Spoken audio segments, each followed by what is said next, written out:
Jai Shri Krishna. Welcome back, everybody, to another show where we are going to be reacting to another guru today. I am sharing somebody today who I have long found um, a curiosity, and I have wanted to investigate further, but the timing, or I just didn't think of it, or whatever, it's just never happened. And now I was like, oh, this is the perfect time to do this. So let me explain. Today we're going to be looking at Sailor Bob Abramson, who is an Advaita Vedanta teacher in Australia.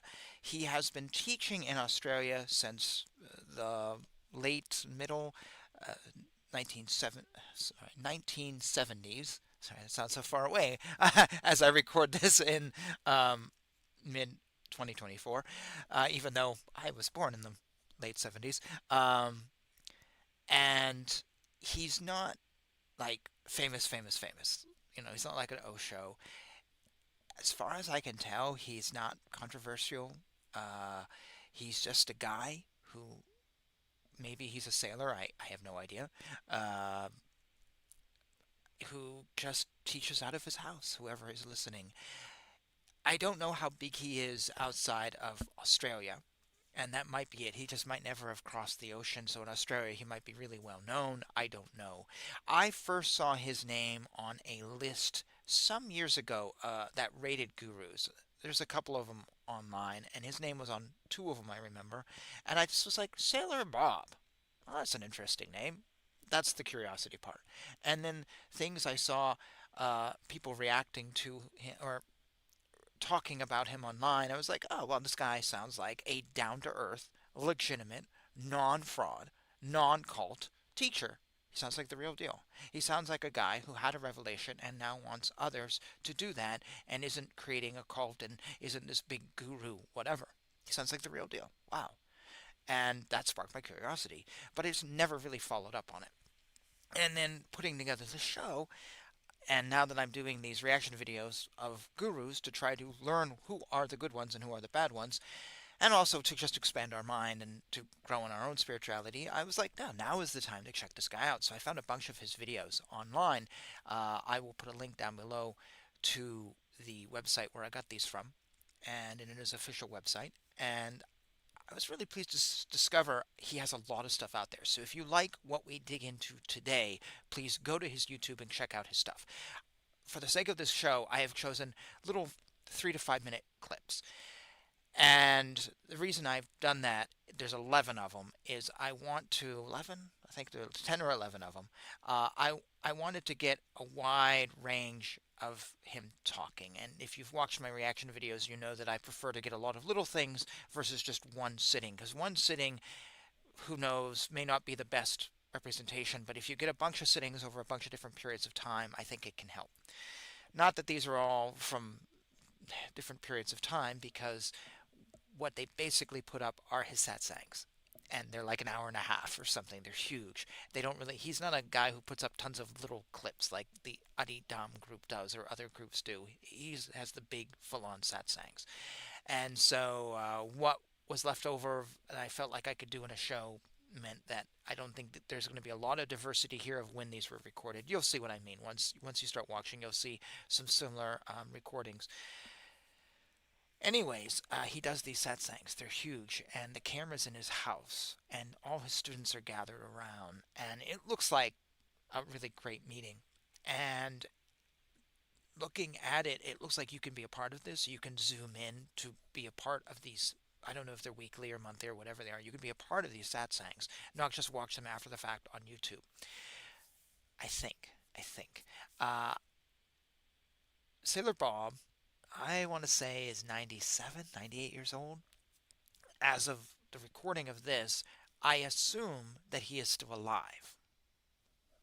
But I don't know. He may not be. He also may be ill and not be doing regular satsangs. He has had some illnesses, like, we all do. I don't know what's going on with him. I don't know if there's a group that's keeping his teachings going, if he has passed away. I do not know. As of the recording of this, I may not find out until afterwards when I'm putting together the chapters and the description for the video. Okay. But if he is still alive, rush out and go find him. Connect up with the folks in Australia, see if you can zoom in, or just subscribe to his YouTube channel. I think it'll be well worth it if you connect with him. And if he's not still alive, well, that's what YouTube and all these things are. And I think he's done a couple books, and check them out. Keep his words alive and share them. So, yeah, I'm really, really excited to watch this stuff today because, as I said, I don't think he's a fraud. I think he's just a teacher of Advaita Vedanta. Now, I am not a proponent of Advaita Vedanta. I have issues with it. So this isn't really a teacher that I'm going to necessarily gravitate to.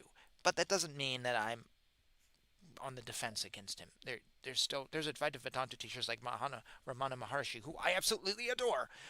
And so even though I am in a different place and I don't necessarily agree with them, um, I might really, that doesn't necessarily, it is what it is. We'll put it there.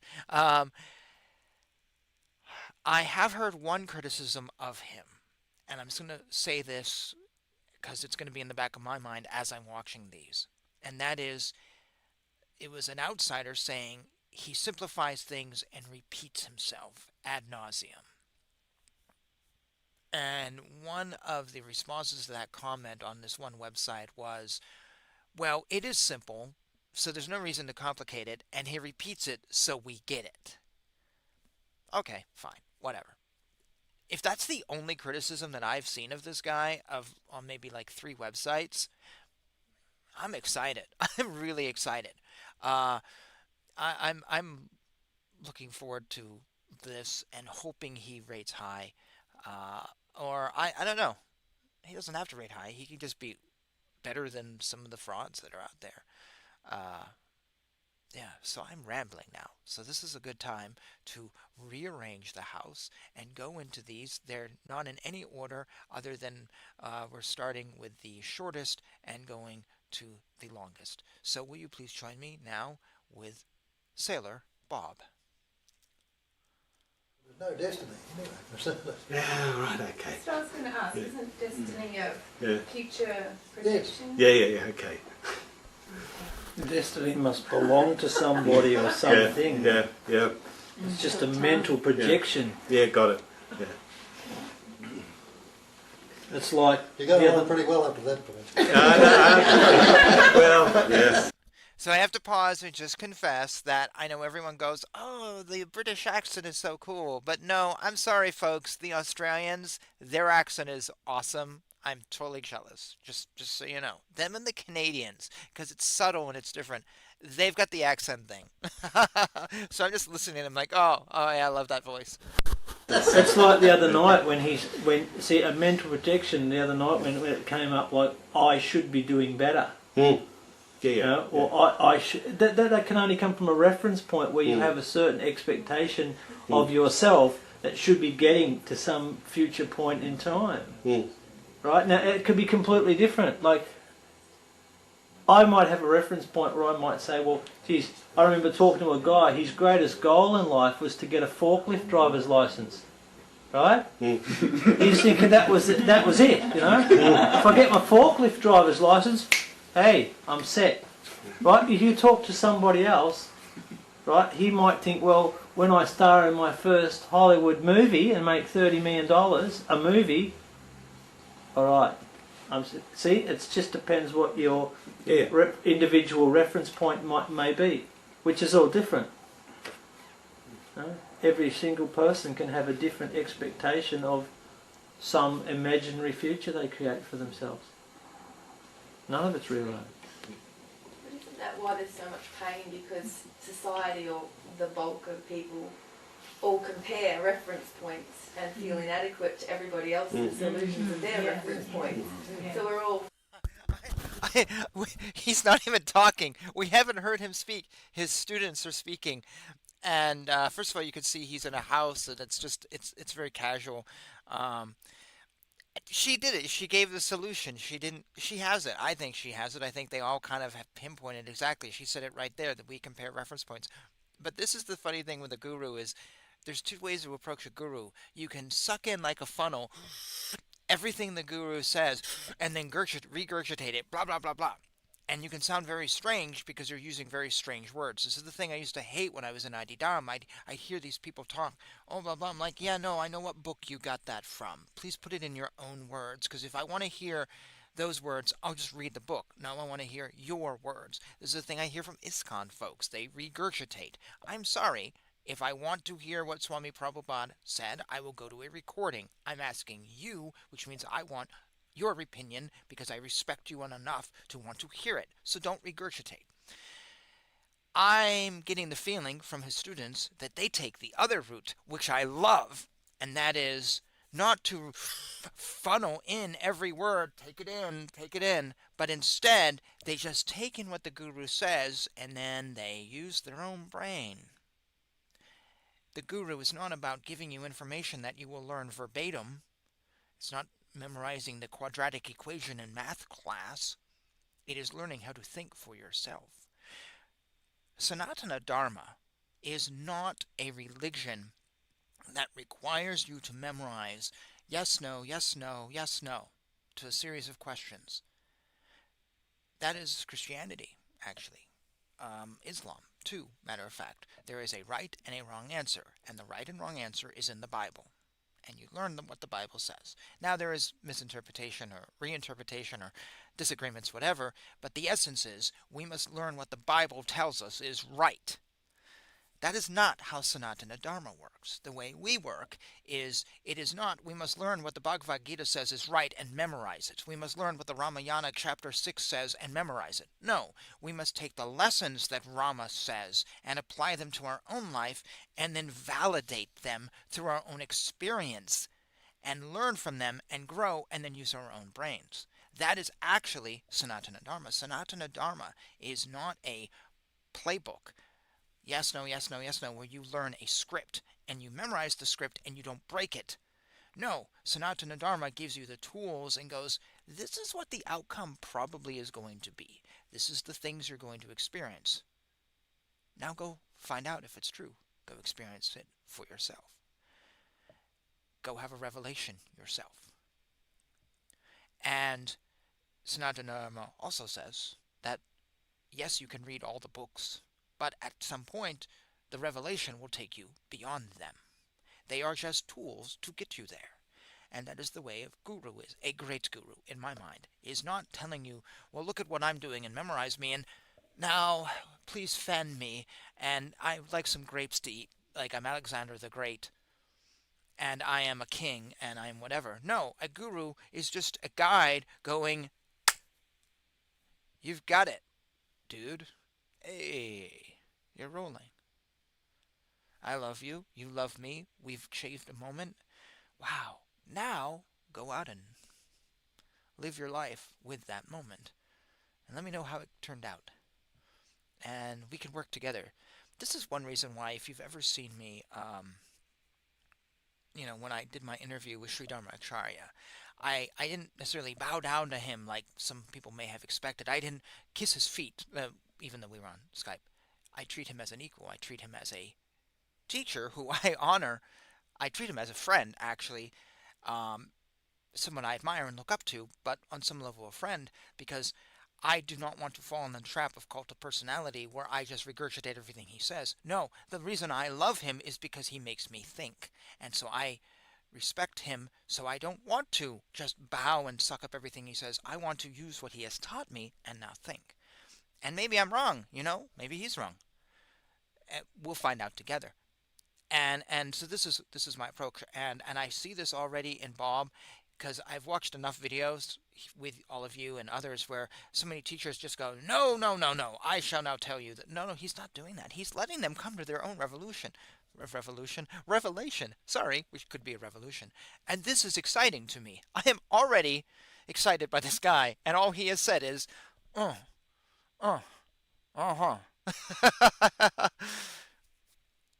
already he said so much that I'm appreciating. So let's keep rolling.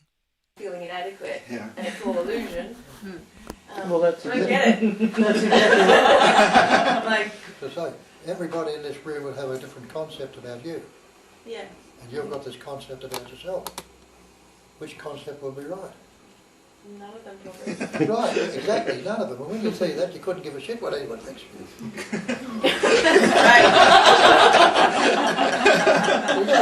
All that setting up, you know, this pose, I've got to be like this, I've got to be like that to please people. Yeah. And you can never please everyone. When you've got that reference point there to refer to, who cares? Sorry, I just turned the volume up because he's not mic'd or anything. I don't have any subtitle for this. My apologies. His accent's kind of thick. And that's the beauty. When you see that there's no reference point here, you must know whether they do or not, that there's no reference point in there. And that leaves you in the box seat. You've got a great advantage over people. You see where they're coming from. The pain comes when you believe in someone else's reference point of view as well. You know, like that you buy into someone else, what you think someone else's perception of you is. Yeah. Because that's an illusion as well. Yes, yes, and it doesn't fit your reference point, there's conflict. Their reference point, you think that's not the reference point you're going to have yourself. He said it earlier. Who cares? Who cares? Who cares what others think? They really don't. At the end of the day, your reference point and their reference point don't work. And I have been in a situation where I tried to do something because I thought others cared, and then I realized they actually didn't. And I wasted my time trying to be someone I wasn't. This was me in my early 20s trying to live up to someone else's expectations who actually wasn't thinking that much about me. They didn't care. They didn't care. And their needs were actually fairly greedy. So I was trying to be something I wasn't, and that really just wasted time. He's right.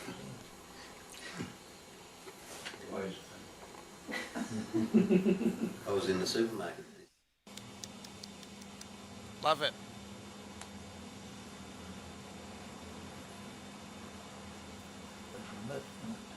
Doesn't matter whether you see it or whether you're not, whether you don't, because you're that anyway.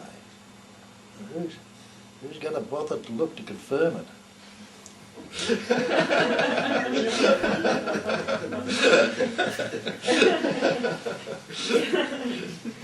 But that's not very satisfying though, is it, Bob, if you say to someone, don't bother looking for it because, you know, who cares? Just relax. You're already there to find it. Yeah. It's nothing to achieve. No, it's not when we've got this vested interest in the search for years and years we've been going on and it's cut out from money and just try it for a change. We can't sell that, Bob. We won't get much for Won't it. get much on YouTube. Now listen. Tomorrow it will be practice day. And from here on in, there'll be a constant meditation. Discipline. Yes, discipline. I meditate better in the back of a Rolls Royce, Bob.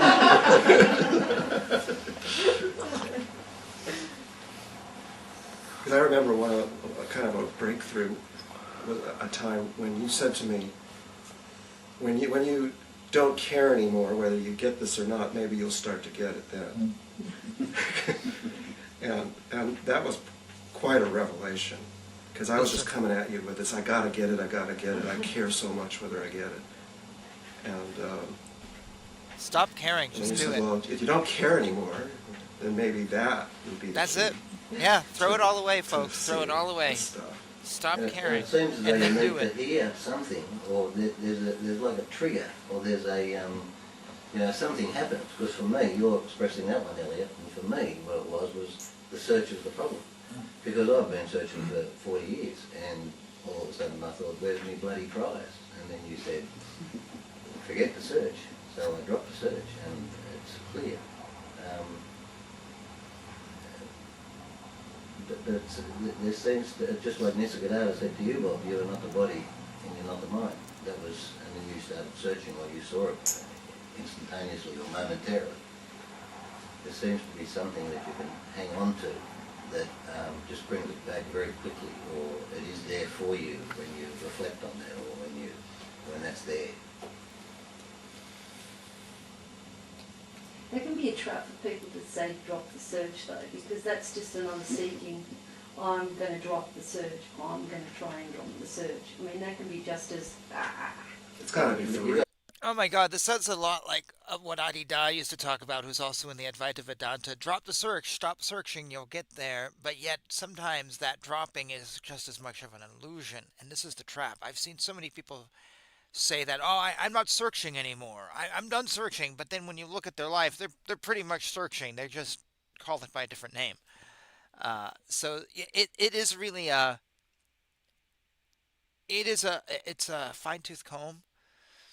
But you sometimes you need the search though. Sometimes you shouldn't drop the search. I think it's an individual thing. I really drop the search. Well, it's really going to fall away. I'm going to drop the search so I can actually get something. Yeah, exactly. Yeah, I'm going to Well, drop the search so mate. I can get this. But we're not telling you got to get anything. We say you that already. There's nothing to Yeah, get. no. Nobody takes any notice of that. Yeah. I mean, that's the Right from the bottom line. start, you're already there. Once you realize And if you see that, even take that on, already that, who would want to search? And what are you going to search for? Yep. I mean, once you really take that to heart, that you're literally not going to get anything, and so Well, that's it. No, that's what I said. I'm not going to have more Kundalini experiences or see more angels, and I'm not going to be floating 6 inches off the ground, and I'm not going to. Nothing's going to happen. Nothing's going to change. This is as good as it This gets. is as good as it gets, and we've said that so Yep. many times. Yeah. That's it's it. not just a catchy phrase. No, no. It's actually true. Yeah. You're not going to get anything. I've been working for these attainments for 30 odd years. Well, I guess I must be incredibly stupid. Yeah, you are. Seeing it again and again. Yeah, very. Because whenever I look, I don't see it, yet the belief reasserts itself. It's just believed in again. Yeah, but So, it will lose its hold. By seeing and seeing and seeing and seeing that it's not there. that's it what I loses keep on its hold. hearing, but I'm not seeing the losing of the hold.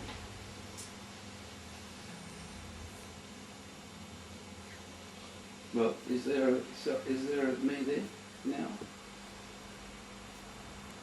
The only time you can ever look is now, seeing. Is there a self-center? If I look for it, no.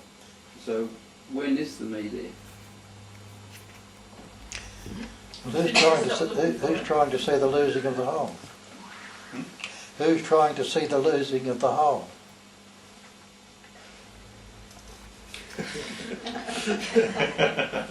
You're back in the trip, aren't you? Drop the whole. Do you have to see the losing of the whole already? What's wrong with right now if you drop that? But that's the very thing that I mean, you see. Although seeing it, I go right back into it. I mean, that's stupid. Right back in. You recognise it's stupid, you won't bother doing it.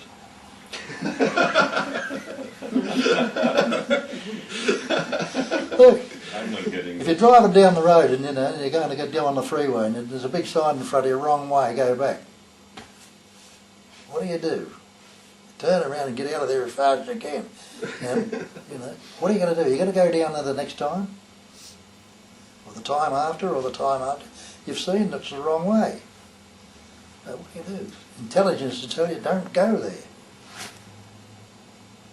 So anything happens there, the intelligence is there when you see that you get them in the mind, you get them the same stuff, don't go there, full stop. Even if it's just a pause long enough to get you out of that habit. So what I really like about his teaching, and I brought this thing up when I reacted to Santosha Tantra, who is a California-based artist and teacher, is it's down to earth, it's usable, it's functional. What he just said, you see the wrong sign, you turn around. Do you go back down that route? No. Duh, you don't keep going on that route until you know it's clear, of course. And I love that because there's so many gurus, and I've reacted to them before, like John DeRuiter or whatever. They speak in these abstracts. Well, God is love, and your heart is here, and the love, and let it blah blah blah blah blah. And please live life as love. You can't do it. Please live your God shining source being as this. You can't do that. Nothing they said you can do and actually even make sense of because it's kind of chipperishy. and it's full of trending words. Have you heard any trending words out of his mouth? No! He just gives you straightforward information. Common sense. Really, that's all it is common sense. And I love the other video where nothing's going to change. Your life is going to be the exact same. If I become enlightened right now while doing this video, the backdrop's not going to become the Taj Mahal. I'm still going to have to pay rent in a few weeks. I still have to go to job and go to work in 2 days. You know, my girlfriend will still be home in a few hours from work and still have to suffer through her work. Nothing will change. My reaction to things may change, though. And your reaction often will be how things will end up being different down the road. That's all it is. Really, is learning to react in a greater way, a bigger way, a more fulfilling way, a grounded way. I see so many people that react to things, and it's just like on X or TikTok, it's full of reactions, and being enlightened is just a way of seeing a different picture. It's just different. That's all it is. But I just love his advice. It's just so down to earth. It's actually very simple, as I said at the beginning of this. Um, yeah, I'm really enjoying this guy. He's going on my list of top legit true teachers. They've got something worth listening to. They are the real deal.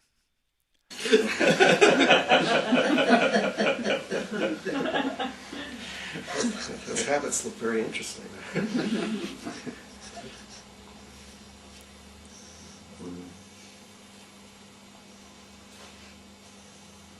And by the way, there's nobody here in this room who got it, so you're not in that company or something like that.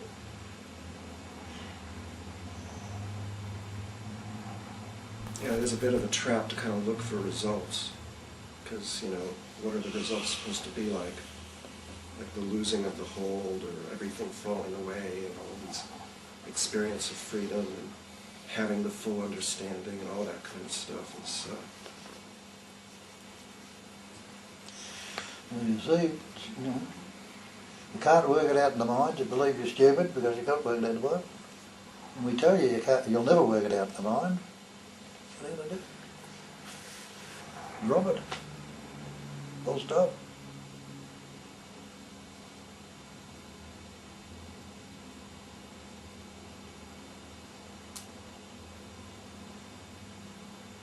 Drop it. Relax. Just relax with that, so you don't fall apart. I'm not going to be the end of it. The finish of it. kind of dropping all expectations and just kind of falling back or relaxing as that awareness sort of takes care of things by themselves without any knowledge of how that might be. Just, with no comparing or looking and listening to someone else telling you what it's supposed to be like. And just let it take care of itself in a way that's just so kind of natural. As I say, no me, there never was a me, and it's brought you this far. Without it, you believe there was, and even in all the struggle and that we put up in that belief, made it so hard for ourselves. Still taking you where it's taking you to, right here, right now, presently. Think it's going to drop you now? And what could it drop if there's no entity there to drop? To meditate. It's a great thing that you don't have to go on for 30,000 lifetimes. No, because your meditator is trying to become enlightened. Yeah. See, the meditator's a fiction. I think enlightenment's a fiction. So it's trying to become this conceptual image it's got, and it'll never happen. It'll never happen. It just can't happen. In meditation, thoughts just go, and you're just left with Pardon? awareness. In meditation, thoughts aren't there, you're just left with awareness. Yeah, what happens then? When you get up, what happens?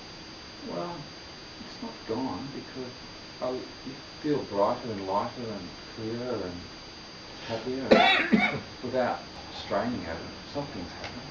It's like, if not, then it's left to the intellect to find its way through. Well, if thoughts are gone when you're in a meditation, there's no thinker there. That's what we're talking about, no thinker. But then, doesn't the thinker come back? Thinking comes back. Thinking comes back. Yeah, thinking comes back, but isn't it divided again into the thinker and the thought, or is that you're meditating on this? Sometimes it is, but if it's not, then there's just there's just a whole mess. The world, my life, it's just nothing's changed. It's just no great insights, no great knowledge, no wisdom of Solomon.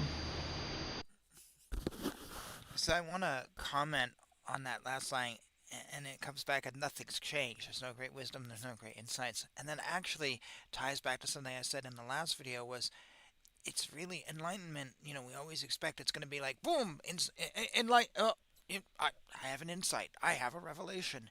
But that's not necessarily what we need is a revelation. Sometimes we just need to alter our view, change something. And we're going, well, nothing's changed, I've had no revelation. But actually, the fact that you have sat down and you've meditated says that you've done some work to make change. And you've not made change on the exterior, you've made change on the interior. You're doing something that you're hoping will make change. And it's not a revelation, but it's a process. And sometimes when we want to reach some conclusion, we need to get someplace, it's not a revelation that'll get us there, it is a process. And we need to initiate the process. Now, what a lot of people do is they initiate the process, they go in the wrong direction, and it isn't working, and they keep going in that direction. They don't stop to reevaluate. They don't stop to clear their mind, or they get frustrated, and they're out of touch. But this person, I don't think is like this. This person is going, well, I have a mess, I want to fix it, I'm trying to meditate, I'm looking for a revelation, but maybe revelation isn't what is needed. But the fact that this person is doing that and trying to then go, well, I didn't get a revelation, so how do I evaluate this? Do I need to do something different? Is putting him in a strong position to find a place where then change can be made. That's what I believe. You know what you're looking for? Well, I'm looking for release, I think. What the sages talk about, the compelling vision. And it's good, and that's the peak experiences give you some sort of insight into some states they must have been. It sounds like spiritual materialism to me. It'd be a good title for a book. But can you deny your peak experiences? Yeah, but who is it that's having the experience? So what's having the experience? Well, it's an experience like There's something else. conscious that's observing the experience, right? Mm-hmm. And that's what Bob's talking about, is outside time and space, and is self-aware. It's whatever you want to call it, conscious awareness of self. It's always there, as Bob's saying, and all these experiences, peak, highs, lows, ups, downs, left and right, everything, thoughts, concepts, feelings, perceptions, all those things are appearing and disappearing in this. This is absolutely fascinating that he's letting the students debate and figure things out between each other. This is so not what all the fraudulent gurus do. They would shut down this conversation, all eyes are on them, and they're going to spiel and go on and on and on and on and on. No, he's letting people figure this out. And this is what I said at the beginning. This is Sanatana Dharma. Sanatana Dharma lets you figure it out. There's guides, there's things, there's hints, but everyone is individual and we have a different path, so we figure it out, and I'm loving this. I'm absolutely loving this. Awareness which is constant. That's the only thing that's real. And this is basically his teaching. I know, I find it compelling because it's so accessible. You have an experience.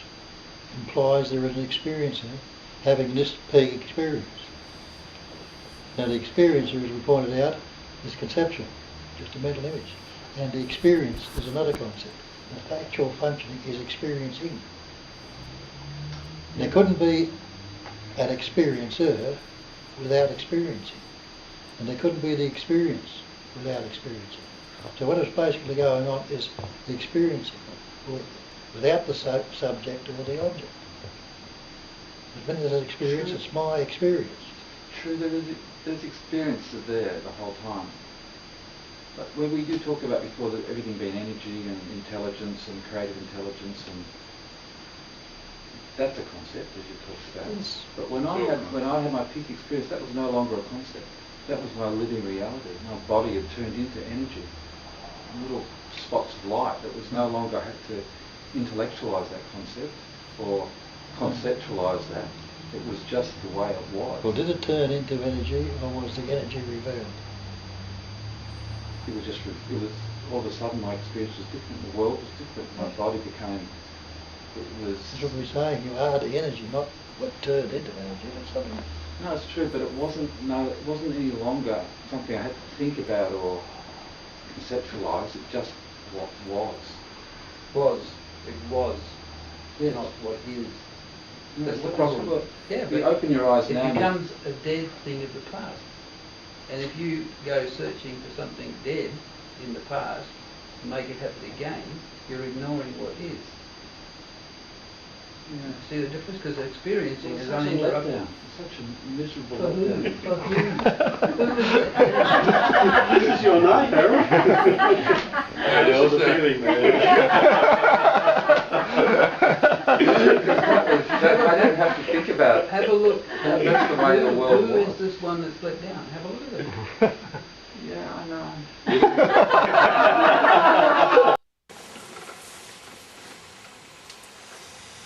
We don't teach you anything, we don't tell you. We just point out a few things and ask you to look, if you feel like it, along the lines we're pointing to, and see for yourself. Because nobody can give it to you. Not going to be handed out on a silver platter. We're not going to get a tap on the head and know it, see it. Based on your own understanding or knowing. And what we're talking about is what you'll see in, if you look closely enough into all the ancient or great spiritual traditions around the world, you'll see it's in there somewhere, though it's covered over. And even though it's there, there are millions of Christians that don't see it. There are millions of Buddhists that don't see it. Same with the Taoists, the Muslims, the Hebrews, and everybody else. Apart from those millions that don't see it, there are always some that look a little bit closer and do resonate or recognise what's being pointed to.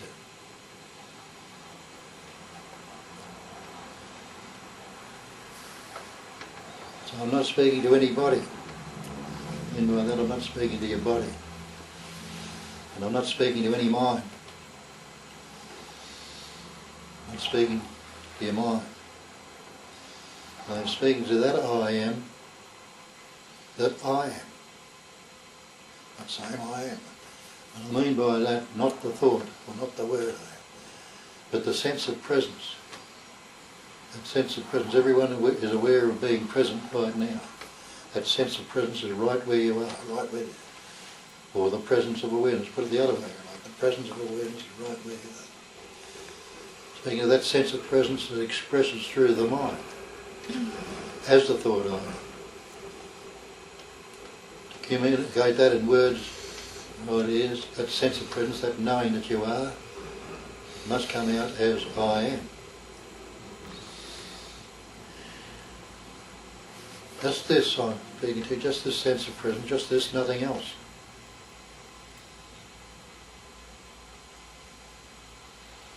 And a heck of a lot to say to you goes over the heads of you. I do so for a long time.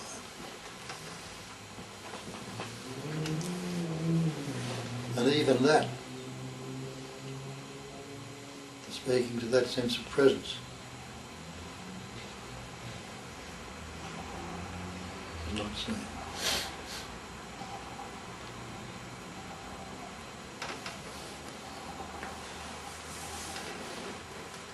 seeing that, realising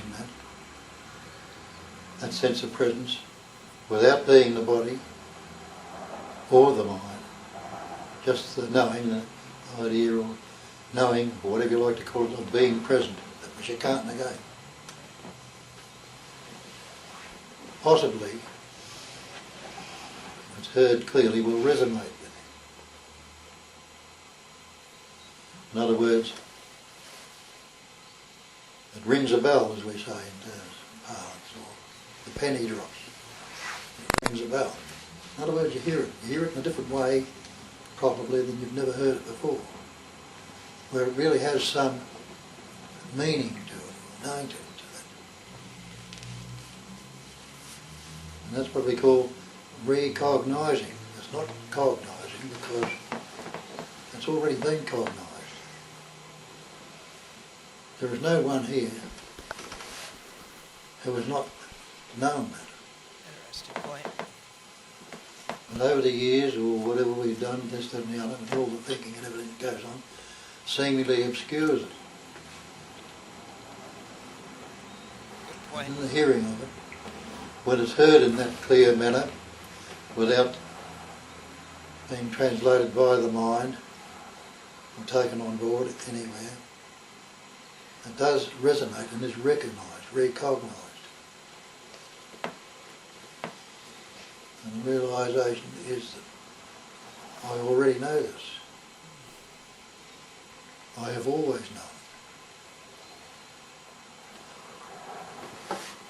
It's not the big deal that we've come to believe it is. Hello and welcome to this special edition of Here's Tom with the Weather, where we interview certain people. So before we start this next one, I have numerous folks in my circles over the years who have been full-on alcoholics, and so I thought this just would be an interesting one to watch. And I didn't want to watch it on my own, because then I would get sort of an insight into Bob before doing this. Now that we've done these videos, I really see his down-to-earth approach, and thus I realized seeing an interview with him on his 60 years of sobriety actually isn't disjointed and falls totally in line. I didn't say anything on that last video. I found it interesting. There was some universalism talk at the beginning, which I have feelings on if you've watched my videos. But the rest of it I just found pretty solid.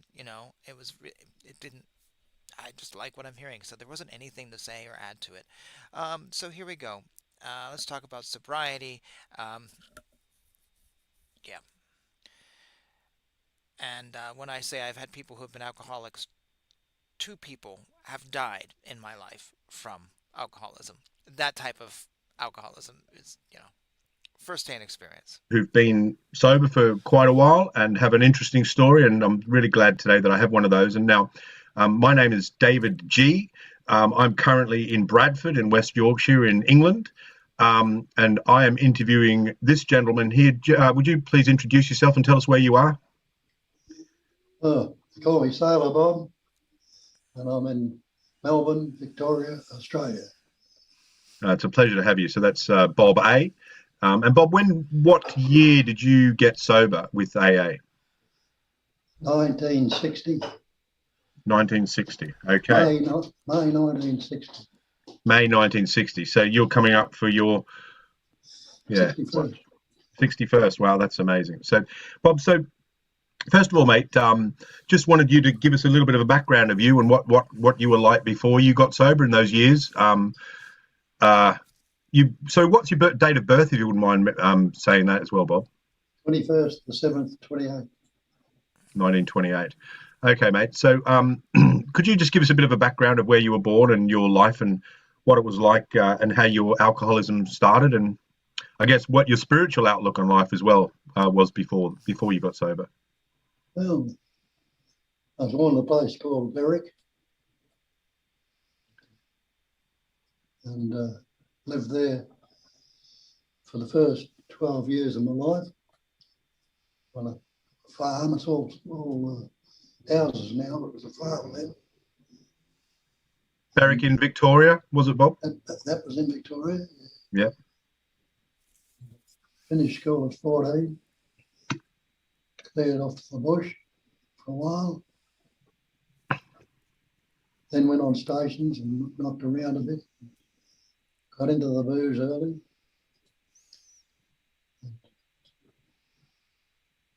Who were your mum and dad, Bob? Bob, would you mind, who were your mum and dad? What were they? Did they have jobs? What did they do? Yeah, well, my father was a veteran from Gallipoli, 1484, and my mother was a housewife. So he was in the military for a bit, as you're hearing, and he said his father was a veteran of Gallipoli. If you are not aware of the Gallipoli, it's World War I, and it is a bloodbath.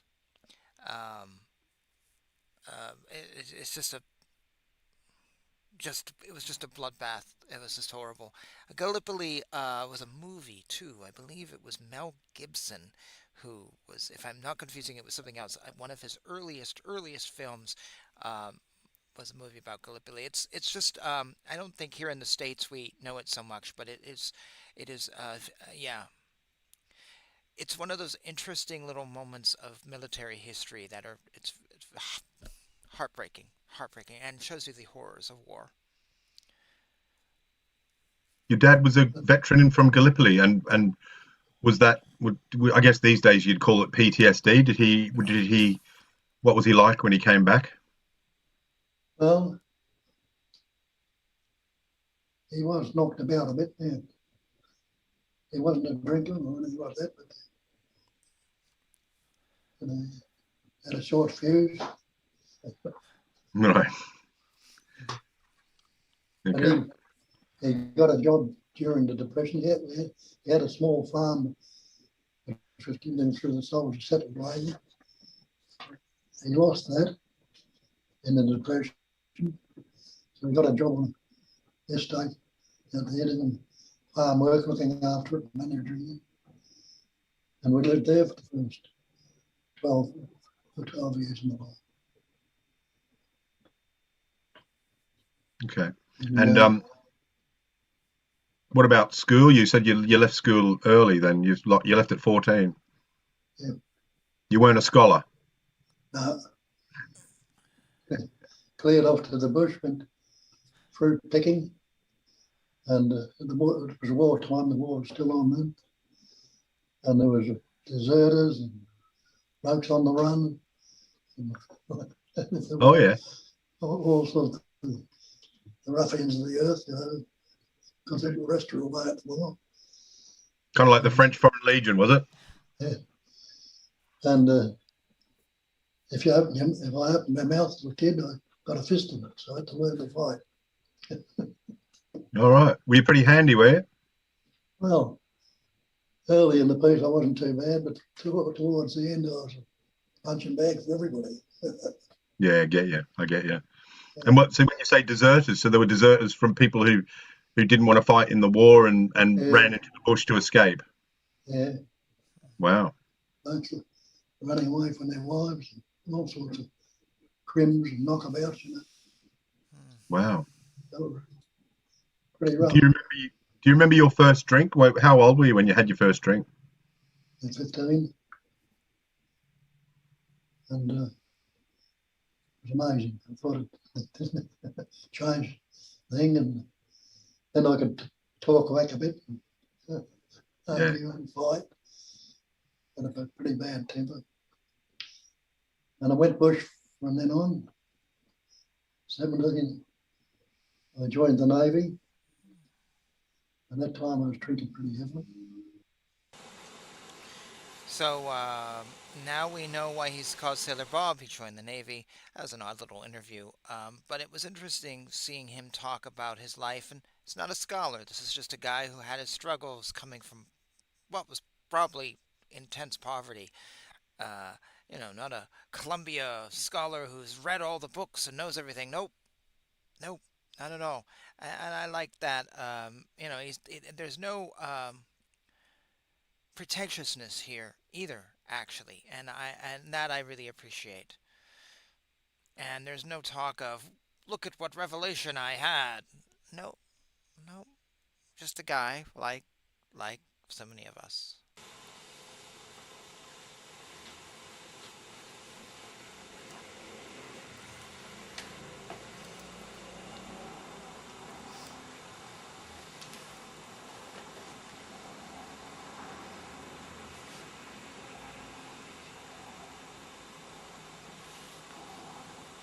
Grossly uncomfortable chair I've ever sat on. So I've been sitting there like, and I've been totally in the moment with this chair.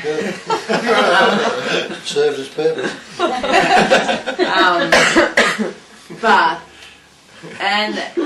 Like, it was actually good because usually I sit here trying to dissect, but I was not dissecting anything with my thumb. And whether to move. I actually want this cushion. A woman I once heard say that for many years she was a spiritual doormat, right? And like I get the thing of like living in the moment, and I can kind of even tell what your response is going to be to this, but like, what do you like? When do you do what needs to be done, and when do you not? Do you know what I mean? Like, when did you take your last breath? Yeah, but yeah. Did you have to think about that? No, but I have to think about 3 kids, and I have to think about, I have to think about kind of things that happen. Like, if I just sat there and went, oh, but do you sit there? I breathed. Do you sit there and go, well, when the kid comes up and do something, what do you do? You take the appropriate action then, don't you? Yeah. Have you planned it all out beforehand, what I'm going to say to the 3 kids and how I'm going to live through the day? Or are you living spontaneously a lot of the time? The kid will do something, you might give them a backhand or do something. Yeah. Oh, there is quite a bit of routine and, Yeah, well, that's routine. You've got to do routine. But I just sometimes really, and then I kind of, like, I find it hard to know when I have to actually kind of do some action stuff and when I just sit back and, when I just kind of am a part of and when I actually have to be a part of. And then sometimes it just comes really easily, like, school holidays I've just kind of felt like this total abandon to what needs to be done, and it's fine, You get through it. Absolutely. And see when I've had it, how I've got it, and all the rest of it. Again, conceptualising the idea what it is. Why don't you live spontaneously and see what comes up? I do have to say, he made a really good point there about your kids. Your kids come up to you, they do something, and you spontaneously react. You don't plan what you're going to say ahead of time for the event that you had no idea that was going to happen, which is exactly what parenting is.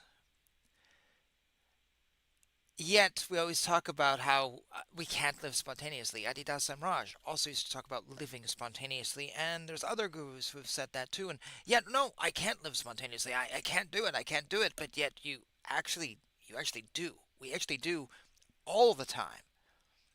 Most of our day, even the routines may have something come up, which now, my girlfriend and I both work jobs, and a problem might come up, and we have to spontaneously react to that. And yes, what comes next might be then planned, but the initial response is going to set the course of where we go next. And, uh, she works in a bakery, and they have run out of ingredients. Well, what do you do? What do you do when you've run out of ingredients? You have to spontaneously do something. But yet, so often in religious life, no, I can't live spontaneously. I can't do it. But yet we actually all do it. All the time, every day. And even with the routine, we still are doing it. So there's a really blow your mind point right there. That is a revelation right there. You're already doing what you want to do, but we have to do it within a spiritual context. But can you separate life from spirituality? Not really. Folks might want you to. They talk about politicians who, well, you shouldn't bring your spiritual beliefs into the political arena, but a lack of spiritual beliefs is also a form of having beliefs. Because so you can't actually though. You can't really separate these things. That is a revelation right there. Because You don't trust it. oh no, I don't trust. Well, I do to some degree. Like, but I just always think of that spiritual doormat. I don't get What's a that. spiritual doormat? Just kind of, I'll take this on. Oh, I'll take this on. Oh, I'll accept this. Oh, I'll be okay with this. Oh, You mean this being is passive? part of the process. This is part of the next thing. And it does. Sometimes you don't have to. Yeah, but you see, all that's happening to the believed in entity. I've got to do this, I've got to do that. What if there's no entity there? What are you going to do then? You're not relating it to an entity only. Wow. I actually didn't think you'd have a response for that. Pardon? Yeah, no. I like, yeah. She didn't think you'd have a response for that one.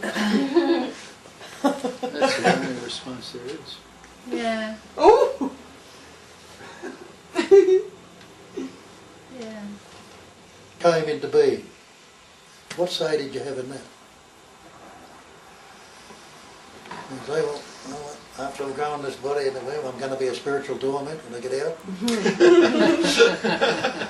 Or did living just start happening, and then you acquired all these ideas, even about spirituality. Aren't they all acquired stuff or learned stuff? That people have told you, people have read, or your school, and that's been educated to.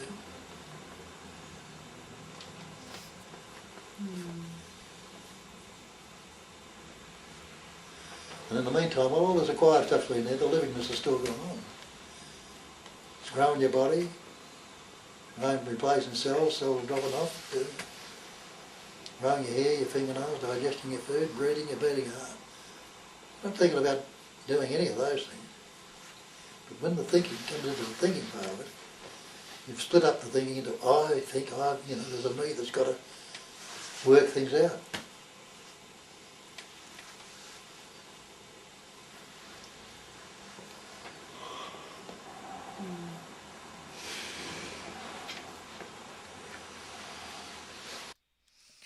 So this is just really fascinating. I'm sorry if my volume suddenly changed. I hit the volume thing on my voice. Um, this is really interesting what he's saying. We have 4 more videos.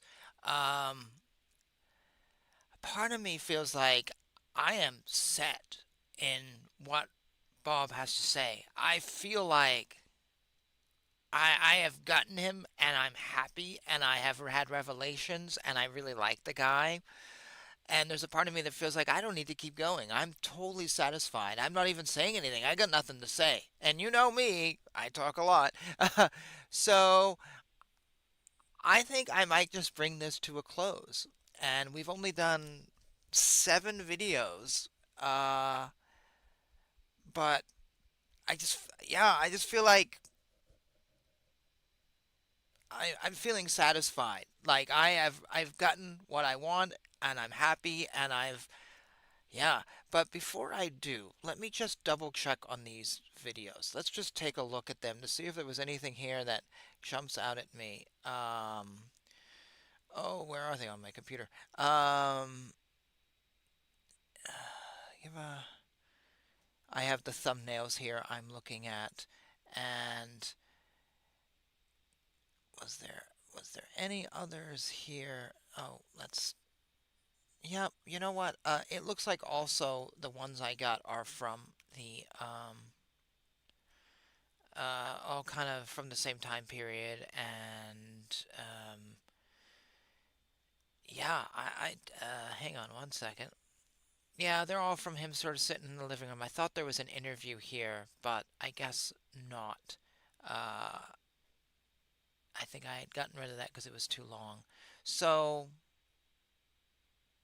I'm just gonna let this be. I have a little list I make of the uh, I call it the 1%ers or the 2%ers, because they're 2% of gurus are legit. And as I do this show, I'll put people on it, and I've put 3 names on it that I've discovered doing this show: Mother Meera, Swami Rudy Rudrananda, and now Sailor Bob is going on that list. And these are teachers I think have something, and really they may not be. You can argue whether they're enlightened beings or God or what any of that stuff, but I think they are speaking valuable things and giving you good tools, and they're not cult, and they are real gurus. Maybe they're just really good self-help people. This Sailor Bob, it looks like he just lets people figure it out, and he empowers them. And I like that. So he has made my list of legitimate gurus. I'm going